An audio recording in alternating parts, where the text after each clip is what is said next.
ఒక అమ్మాయి అడవిలో పరిగెట్టడం చూపించడంతో మూవీ స్టార్ట్ అవుతుంది. తర్వాత ఒక ఇల్లుని చూపిస్తారు. అందులో సూజన్ అనే అమ్మాయి ఉంటుంది. తన హస్బెండ్‌తో పాటు ఉంటూ ఉంటుంది. వాళ్ళ ఇద్దరూ ఒక చోటుకి వెళ్ళడానికి రెడీ అవుతూ ఉంటారు. తన హస్బెండ్ జార్జ్ కూతురిని కూడా వాళ్ళతో రమ్మంటాడు. కానీ తను రాను అని చెప్తుంది. తర్వాత అదే అమ్మాయి తన ఫ్రెండ్ ఎమీతో సూజన్ చాలా ఫేక్ పర్సనాలిటీ అంటూ ఉంటుంది. తరువాత జార్జ్, సూజన్, ఎమీ కారులో వెళ్తుంటారు. అలా రెస్టారెంట్ దగ్గర ఆగి ఫుడ్ తినడానికి వెళ్తారు. ఎమీకి అక్కడ ఒక కార్నర్‌లో ఒక వ్యక్తి కనిపిస్తాడు. అతను చాలా విచిత్రంగా ఉంటాడు. ఇదే విషయం ఎమీ చెప్పినప్పుడు ఎవరూ నమ్మరు. తర్వాత కారులో వెళ్తున్నప్పుడు నేను ఇంటికి వెళ్ళిపోతా అని ఎమీ అంటుంది.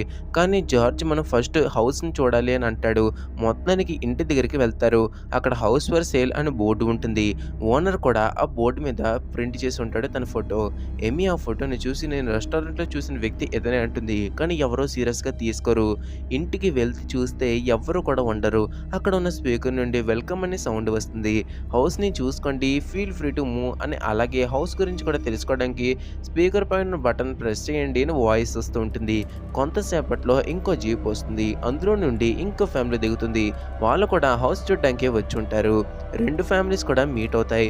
తర్వాత జార్జ్ ఫ్యామిలీ అడవి వైపు వెళ్తూ ఉంటారు. సడన్‌గా ఒక అమ్మాయి రోడ్డు పైకి వస్తుంది. అలాగే కార్ కంట్రోల్ చేయలేక డాష్ అవ్వడంతో తన కింద పడిపోతుంది. తన నోటి నుండి రక్తం వస్తూ ఉంటుంది. అలాగే విచిత్రంగా శబ్దం చేస్తూ ఉంటుంది. ఇంకా వింతగానే ఎమీ ఫేస్‌ని టచ్ చేస్తూ ఉంటుంది. వెంటనే సెకండ్ ఫ్యామిలీ వాళ్ళు కూడా అక్కడికి వచ్చి ఆ అమ్మాయిని కార్‌లో తీసుకొని హాస్పిటల్‌కి వెళ్తుంటారు. కానీ ఎన్నిసార్లు తిరిగినా తిరిగి ఆ ఇంట్లోకే వెళ్తూ ఉంటారు. నిజానికి ఆ రెండు ఫ్యామిలీస్ కూడా ఇక్కడ ఇరుక్కుపోయారు. వాళ్ళు ఎంత ట్రై చేసినా సరే ఆ ఇంటి ముందుకే మళ్ళీ వస్తున్నారు. ఫ్యామిలీ హెడ్ అందరినీ లోపలికి వెళ్ళమంటాడు. కానీ వాళ్ళ వైఫ్ వద్దు, అది మంచి ఐడియా కాదు అంటుంది. ఈలోపు యాక్సిడెంట్ అయిన అమ్మాయి లోపలికి రాను అని అరుస్తూ ఉంటుంది. మొత్తానికి అందరూ డేర్ చేసి లోపలికి వెళ్తారు. ఆ దెబ్బలు తగిలిన అమ్మాయికి కిటికీ దగ్గర ఒక వ్యక్తి కనిపిస్తాడు. తర్వాత సూజన్ ఈ అమ్మాయికి ఫీవర్ వచ్చింది అంటుంది. నెక్స్ట్ డే స్పీకర్ నుండి వెల్కమ్ అనే సౌండ్ వస్తూ ఉంటుంది. అదే వర్డ్ రిపీట్ అవుతూ ఉంటుంది. ఆ సౌండ్కి అందరూ కూడా నిద్రలేస్తారు. ఆ యాక్సిడెంట్ అయిన అమ్మాయి అక్కడ ఉండదు. వాళ్ళు కిటికీల నుండి చూసినప్పుడు ఒక విచిత్రమైన వ్యక్తి కుక్కతో నడుస్తే కనిపిస్తాడు. అదే వాళ్ళు కిందకి వెళ్ళి చూస్తే ఎవ్వరూ కూడా కనిపించరు. వాళ్ళు మళ్ళీ లోపలికి వచ్చి చూసేసరికి ఆ అమ్మాయి మళ్ళీ ప్రత్యక్షమై ఉంటుంది. ఆ అమ్మాయి నాలుక కట్ అయి ఉంటుంది. అలాగా 1 మంత్ గడిచిపోతుంది. రెండో ఫ్యామిలీలో ఒక అమ్మాయి క్లీనింగ్ చేస్తున్నప్పుడు కిటికీల నుండి చనిపోయిన తన కూతురు కనిపిస్తుంది. ఇంకో పక్క మనకి సెకండ్ ఫ్యామిలీలో ఒక అబ్బాయిని చూపిస్తారు. తను ఇప్పుడిప్పుడే లెగ్ ఇంజ్యూరీ నుండి రికవర్ అవుతున్నాడు. ఇతని పేరు జాసన్. ఎమీతో బయటికి వెళ్ళాలనుకుంటాడు. అప్పుడే జాసన్ వాళ్ళ నాన్న తనకి పిస్టల్ ఇస్తాడు సేఫ్టీ కోసం. ఎమీ బయట నుండి చూసినప్పుడు కిటికీలో ఒక అబ్బాయి కనిపిస్తాడు. వెంటనే ఇంట్లోకి వెళ్ళి వాళ్ళ నాన్నకి జరిగిందంతా చెప్తుంది. తన పేరెంట్స్ ఏవో పిక్చర్స్ చూస్తూ ఉంటారు. వెంటనే ఎమీ పిక్ చూసినప్పుడు ఆ అబ్బాయి కనిపిస్తాడు. నేను ఈ అబ్బాయిని చూశాను అని అరుస్తుంది. వెంటనే అందరూ పైకి వెళ్ళి చూస్తే ఎవరు ఉండరు. సెకండ్ ఫ్యామిలీలో ఒక లేడీ ఒక బాక్స్ ఓపెన్ చేస్తుంది. అందులో కొన్ని పజిల్స్ ఉంటాయి.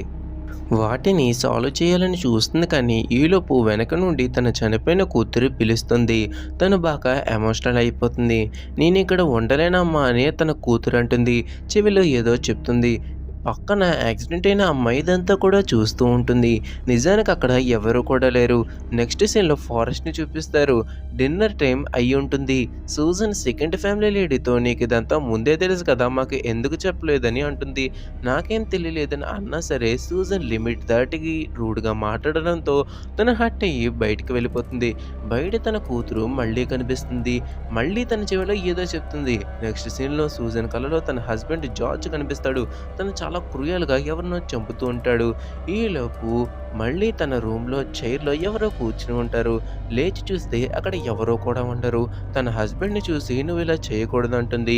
కింద ఎమీ పజిల్ సాల్వ్ చేస్తూ ఉంటుంది. అదే టైంకి సెకండ్ ఫ్యామిలీ హెడ్ అక్కడికి వచ్చి విచిత్రంగా క్వశ్చన్స్ అడిగి కొంచెం ఓవర్గా బిహేవ్ చేస్తాడు.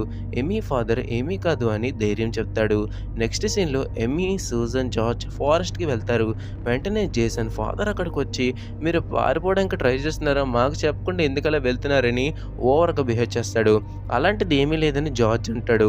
నెక్స్ట్ డే ఎమీ ఫేస్ వాష్ చేస్తున్నప్పుడు తన అమ్మని అద్దంలో చూస్తుంది. తన మెడ కట్ అయి ఉంటుంది. ఇంకో పక్క సూజన్ గొడ్డలతో జేసన్ ఫాదర్‌ని పొడుస్తుంది. తను అక్కడికక్కడే చనిపోతున్నప్పుడు జేసన్ వాళ్ళ నాన్నని రోడ్డుకి ఎలా వెళ్ళాలని అడుగుతాడు. కానీ ఈలోపే తన తండ్రి చనిపోతాడు. జార్జ్ చాలా భయపడిపోతాడు. సూజన్ నాన్ స్టాప్‌గా ఏడుస్తూ ఉంటుంది తనని చంపినందుకు. జార్జ్ ఇంకా బయటికి వెళ్ళాలని డిసైడ్ అవుతాడు. తన కూతురికి గన్ సేఫ్టీ కోసం ఇస్తాడు. ఇంకో పక్క జార్జ్ రోడ్డు కోసం వెతుకుతుంటాడు. అడవి మధ్యలోకి వెళ్ళేసరికి హలో అనే వాయిస్ వినిపిస్తుంది. వెనక్కి తిరిగి చూస్తే కుక్కతో నిలబడిన మనిషి మన్ని కనిపిస్తాడు. కానీ ఇంకా సరిగ్గా చూస్తే తనకి తనే కనిపిస్తాడు. ఎమీ ఇంకా ఆ యాక్సిడెంట్ అయిన అమ్మాయి ట్రీ కింద దాక్కుని ఉంటారు. జార్జ్ వెళ్ళి ఆ యాక్సిడెంట్ అయిన అమ్మాయిని హెయిర్ పట్టుకుని లాగి గొడ్డలతో నరికి చంపేస్తాడు. ఎమీకి ఏమీ కూడా అర్థం కాదు. గన్నుతో వాళ్ళ నాన్నని షూట్ చేస్తుంది సేఫ్టీ కోసం. వెంటనే అతను చనిపోతాడు. ఎమీ ఫారెస్ట్ వైపు పరిగెడుతూ ఉంటుంది.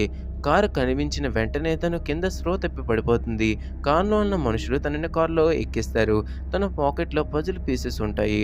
కారు మళ్ళీ వెళ్ళి ఆ ఇంటి ముందే ఆగుతుంది. తను తల ఎత్తి చూస్తే ఒక దెయ్యం అలాగే అతని కొడుకు ఉంటారు. ఆ కుర్రాడు తను మళ్ళీ వచ్చింది అంటాడు. వెంటనే ఎమీని లాగి నాలుకను కట్ చేస్తాడు. ఈ సీన్‌తో మూవీ ఎండ్ అవుతుంది. చాలా క్వెషన్స్‌ని రైజ్ చేస్తుంది ఈ సినిమా. సినిమా లాస్ట్‌లో కనిపించిన 2 దెయ్యాలు మనుషుల్ని చంపే దెయ్యాలు.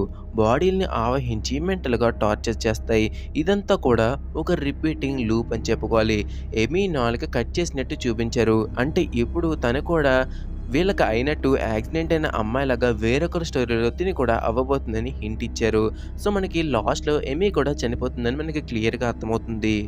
సో ఇది కూడా మన బ్రెయిన్‌కి పదును పెట్టే కొన్ని మూవీస్‌లో ఒకటి.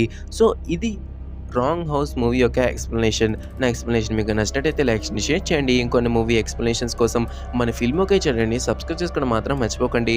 So that's it for the explanation.